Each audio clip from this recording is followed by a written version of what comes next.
Bienvenue à toutes et à tous, mesdames et messieurs, bonsoir et bienvenue à cette émission Plateau Politique. Ce soir, nous allons parler d'un thème très intéressant, la corruption. Vous le savez, mesdames et messieurs, la corruption est un facteur de pauvreté collective. Cela sous-entend un recul au développement national avec nos différents invités et par rapport aux réalités vécues en République démocratique du Congo. Nous allons analyser les causes, les conséquences et proposer les voies de sortie. Voilà, mesdames et messieurs, les thèmes que je vous ai donnés. Vous avez les 3 numéros affichés au bas de l'écran pour réagir à cette émission, puisque nous avons tous ces soucis de développer ces grands pays, notre beau Congo, pour que les générations futures puissent vivre dans la joie et être fiers d'être Congolais. Concernant les invités, nous avons sélectionné pour vous ce soir 3 personnalités. La première personnalité, c'est l'honorable Crispin Ngoïtamboué. Bonsoir. Bonsoir, Adam. Crispin Ngoïtamboué est élu de Mbujimayi dans la province du Kasaï oriental et cadre de RUDEC. Majorité présidentielle, bien entendu. À côté de Crispin Ngoïtamboué, nous avons Maître Joseph Patilendou. Bonsoir, Maître. Bonsoir. Joseph Patilendou, opposition scientifique. Parfait. Et nous espérons que nous serons vraiment enrichis ce soir par rapport à ce thème qui est pratiquement politique. C'est un thème technique, la pauvreté, la corruption. Ce n'est pas une question de la majorité, de l'opposition ou même de la société civile. Mais c'est une question nationale et nous espérons avoir de plus amples précisions dans cette émission. Enfin, nous avons le professeur Paul Tshilombo. Bonsoir, prof. Bonsoir, Adolphe. Prof Tshilombo, vous êtes acteur politique d'abord. Oui, je le suis.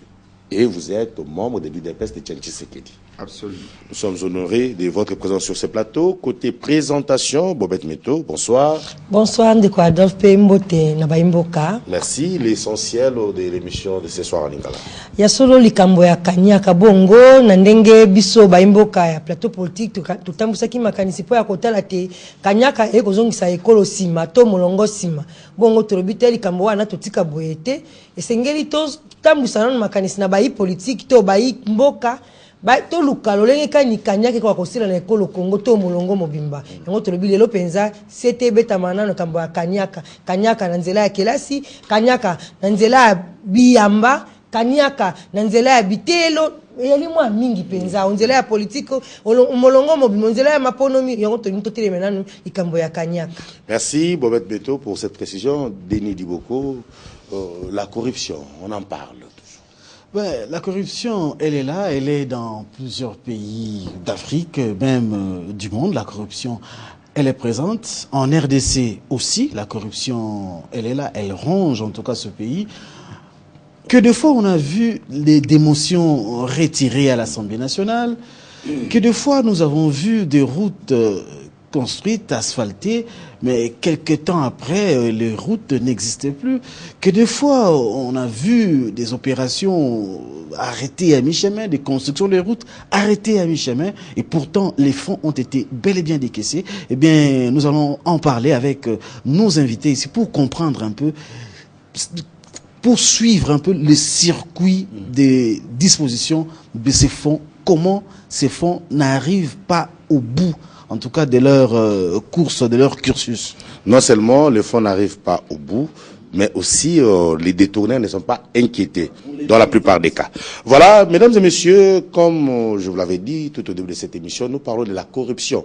Mais la corruption, c'est un terme vague. Nous allons l'adapter par rapport aux réalités de notre pays, la République démocratique du Congo. Aujourd'hui, notre pays est cité parmi les pays les plus corrompus. Pourquoi? Quelles sont les causes, les conséquences de cette corruption et que peuvent être les voies de sortie, puisque nous devons mettre un terme à ces fléaux. Maître Joseph Patilendou, je préfère commencer avec vous. Depuis belle lurette, notre pays, la République démocratique du Congo, est cité parmi les pays rongés par la corruption. Depuis le maréchal Mobutu, on parle de la corruption et aujourd'hui, on en parle encore. Selon vous, pardon, après vos analyses, que peuvent être les causes de la corruption dans notre pays? Et cela malgré les efforts fournis par différents gouvernements, mais la corruption persiste. Ben, encore une fois, merci. Nous essaierons d'apporter un peu d'éclairage à l'opinion. Quelles peuvent être les causes? Mais laissez-moi d'abord vous dire que c'est la RTC, à travers votre plateau politique, s'illustre autrement dans la société, d'autant plus que vous êtes en train de faire un journalisme je dirais, de technicité, un journalisme démocratique. Par le thème que vous avez choisi ce soir, ben, le thème en fait procède de ce qu'on dit en démocratie, de fondamentaux dans une démocratie. Et vous l'avez dit dans la présentation que c'est un thème qui ne tient pas compte de l'opposition, de la majorité ou de la société civile. Et qu'on y abordera pratiquement, si on veut faire œuvre utile, en dehors de toute considération politicienne pour n'y apporter que de la technicité et voir dans quelle mesure nous pouvons scruter la société et dans quelle mesure nous pouvons par nous-mêmes apporter des éléments dans le sens Merci pour l'éclairage. Voilà. Pour les causes de corruption. Eh bien, ces causes sont plurielles. D'abord, il ne faut pas que nous perdions dans le concept. Vous savez, corruption, concussion, détournement. Ce sont pratiquement des mots qui font partie d'une trilogie. Voilà. Le mal dans le comportement d'un prestataire de service. N'est-ce pas? On dit corruption parce qu'on apporte de l'argent, on monnaie en fait un service. On subornation, la conscience de l'autre par l'argent, par le présent. Ce n'est pas seulement l'argent. Par l'argent, par un présent, je peux vous offrir une cravate, je peux vous faire une voiture, en dehors, par les avantages, mais aussi, Maman Bobette a soulevé encore un point important. Aujourd'hui, la corruption, elle est aussi sentimentale. Et ici, je voudrais parler de la corruption dans le milieu étudiantin et dans les milieux professionnels, où on troque le cuisse contre certains avantages. Ça, c'est aussi de la corruption morale. Voyez-vous? Et il faudrait que, par l'intelligence que nous avons dans la codification de notre droit pénal, nous en tenons compte pour que des comportements pratiquement irrépublicains n'échappent pas à la pénalisation. Voyez-vous? Alors si maintenant on va entrer, puisque là vous avez essayé un peu de survoler, aujourd'hui, prenons le cas de la RDC. Nous sommes parmi les pays les plus corrompus. Qu'est-ce qui fait que, malgré les efforts fournis par le gouvernement, on n'arrive pas à éradiquer ces fléaux? C'est ça la question fondamentale. Ben, je me réjouis. Vous savez, nous sommes l'opposition scientifique, n'est-ce pas? Tout ce que nous faisons des analyses de la vie dans notre société à travers ces différents axes. Voyez-vous, nous avons analysé la corruption. Mais il faut dire que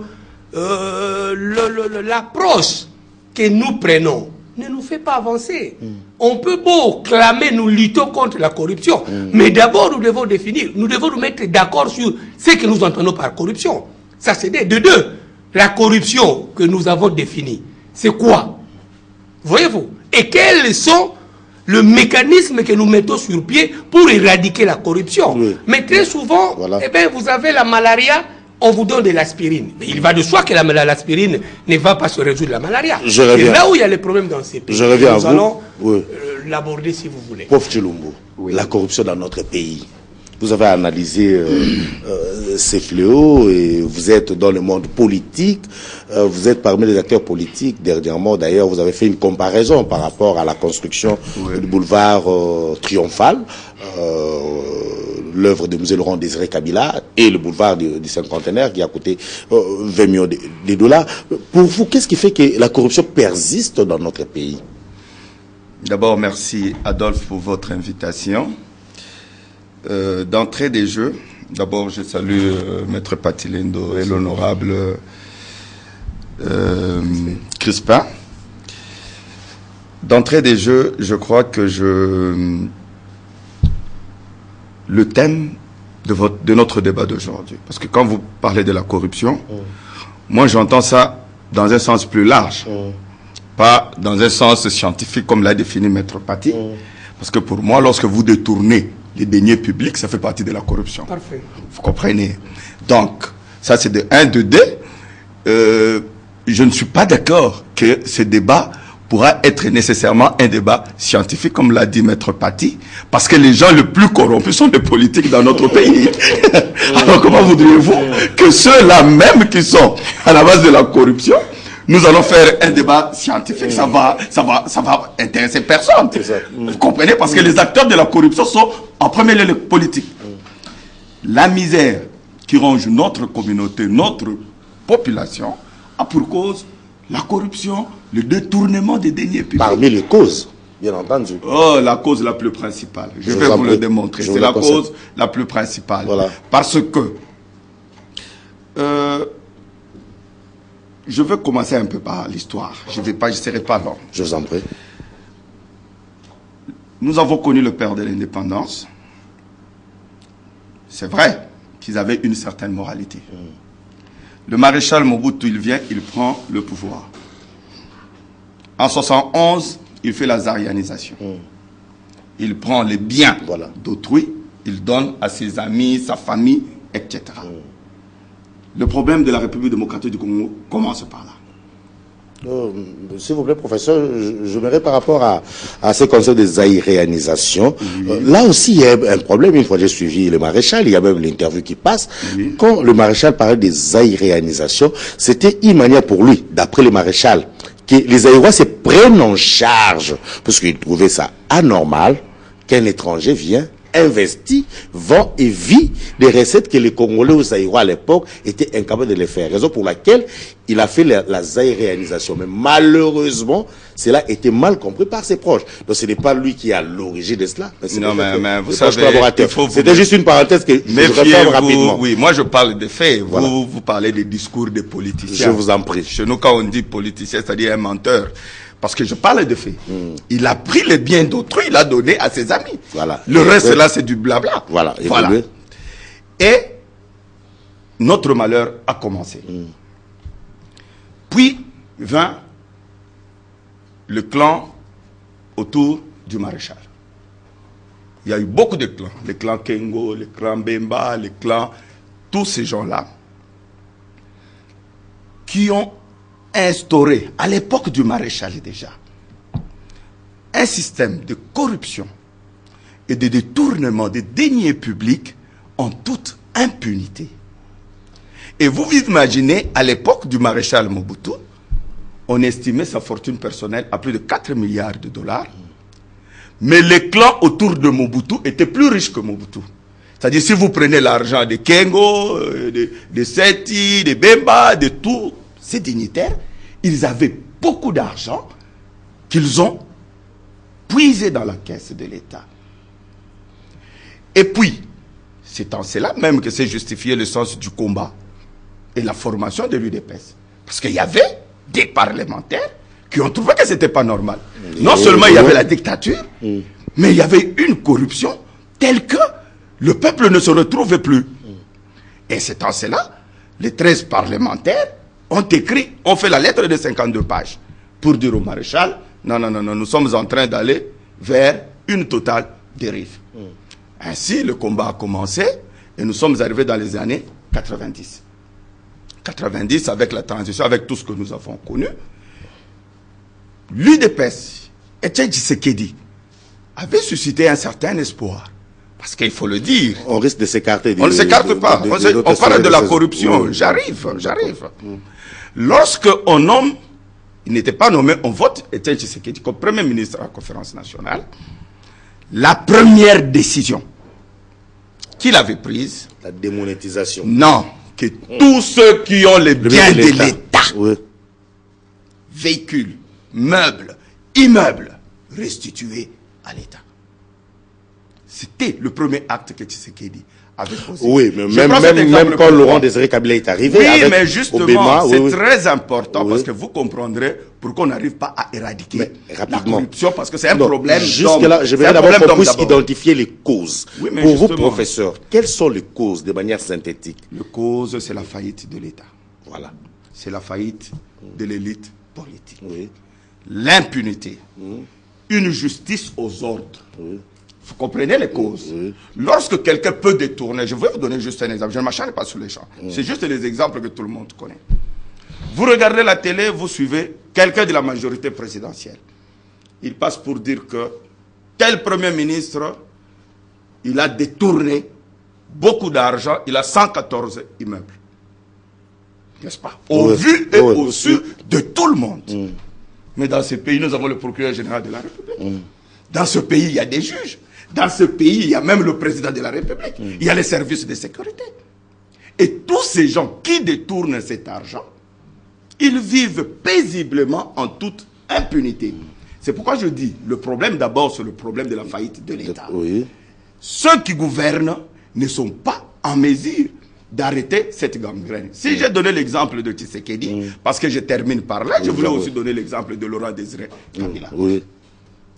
Lorsque le musée est arrivé ici, le musée avait compris que si vous voulez faire quelque chose, développer le Congo, donner un peu de nourriture aux Congolais, il faut d'abord veiller sur l'homme politique congolais. Et pour preuve, pratiquement tout son entourage a été arrêté par musée. Je dis presque 90% de ses collaborateurs. Mais aujourd'hui, regardez ce qui se passe.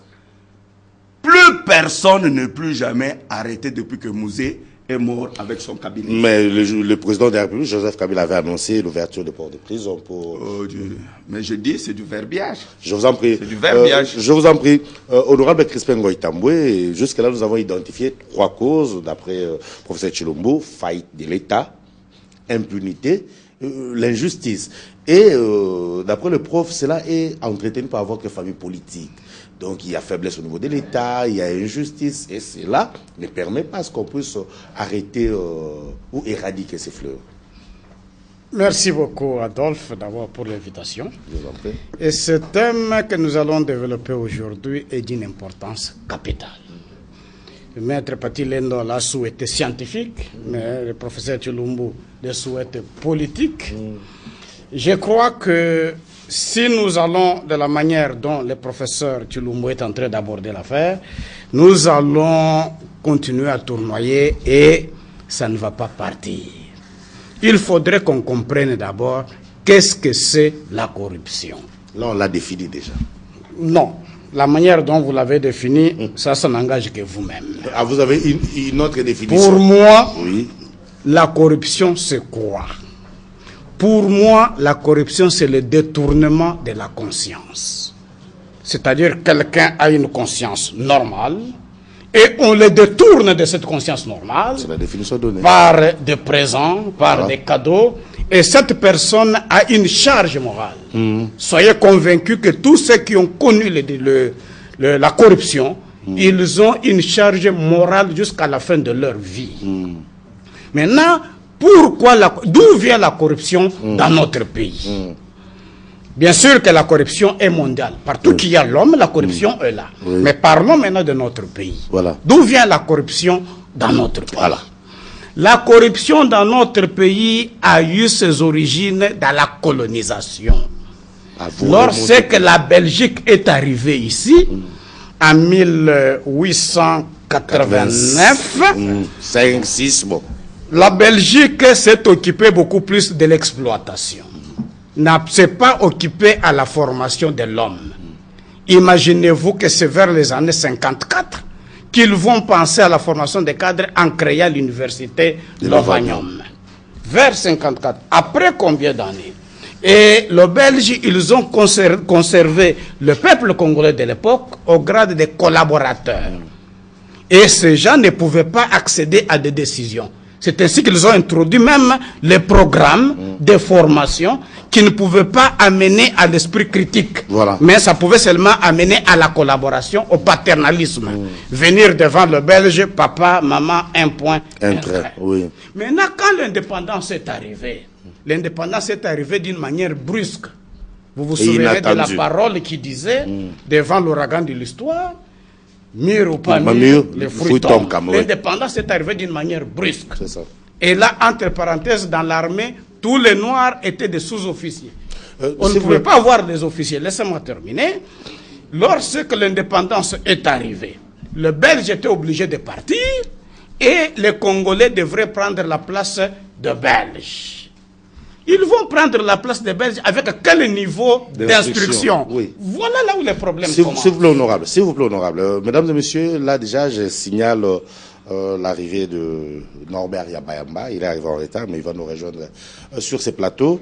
Honorable Crispin Goïtamboué, c'est vrai, c'est vaste comme sujet. Si vraiment nous voulons analyser ça de manière technique, telle que souhaitée, on risque de ne pas terminer ces premiers numéros d'émission. Raison pour laquelle nous avons dit, on parle de la corruption, mais par rapport aux réalités vécues dans notre pays, la RDC. Alors, au lieu de remonter jusqu'au niveau de l'indépendance, s'il y a moins, parce que plus de 60 ans après, aujourd'hui, le Congo va totaliser, voilà, pratiquement 55 ans d'indépendance. Nous avons des cadres bien instruits, bien formés. Malgré cela, il se pose un problème. Non, ne dites pas encore ça. Laissez-moi aller jusqu'au bout. Si vous n'avez pas... Ce n'est pas parce que vous avez un diplôme que vous êtes bien formé. Ce n'est pas ça. Si vous n'êtes pas formé, alors avancer. Vous n'êtes pas formé, vous êtes ingénieur, n'est-ce pas? Laissez-moi avancer. S'il vous plaît, vous êtes ingénieur, n'est-ce pas? Et vous êtes bien formé, vous êtes qualifié. Voilà. Si on n'entre pas en profondeur et qu'on met les sentiments dans notre manière de débattre, nous n'aurons pas solution à notre pays. Nous devons travailler ou analyser les choses d'une manière objective. C'est à ce moment-là que nous allons aboutir. Je dirais qu'en 60, les cadres doivent occuper. Mais les cadres avec quel niveau d'instruction? C'est là que le problème a commencé.